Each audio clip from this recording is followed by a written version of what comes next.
নমস্কার বন্ধুরা, আমি এডিএন আর আপনারা দেখছেন এডিএন এডুকেশন। বন্ধুরা, আর্থিক সীমাবদ্ধতা এবং উন্নয়নমূলক অনিশ্চয়তার উদ্ধৃতি দিয়ে ভারত রাশিয়ার SU-75 checkmate fighter jet programme থেকে নিজেকে দূরে রাখছে বলে মনে হচ্ছে।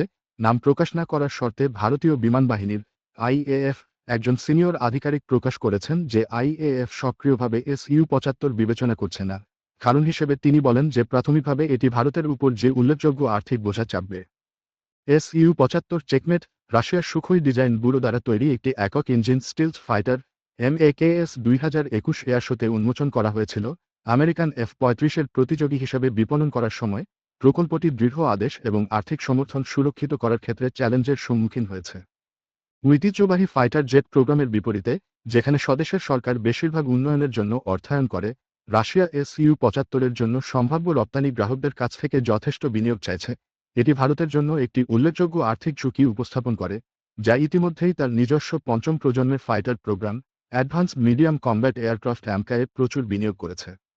উন্নয়নমূলক তহবিল রপ্তানি গ্রাহকের কাছ থেকে আসতে হবে, IAF আধিকারিক বলেছেন।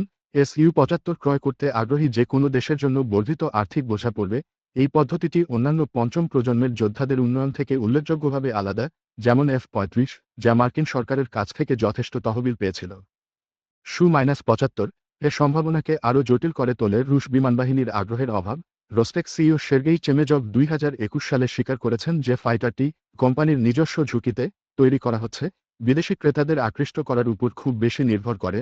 রপ্তানি আদেশের উপর এই নির্ভরতা প্রকল্পের দীর্ঘমেয়াদী কার্যকারিতা এবং স্থায়িত্ব নিয়ে উদ্বেগ বাড়ায়।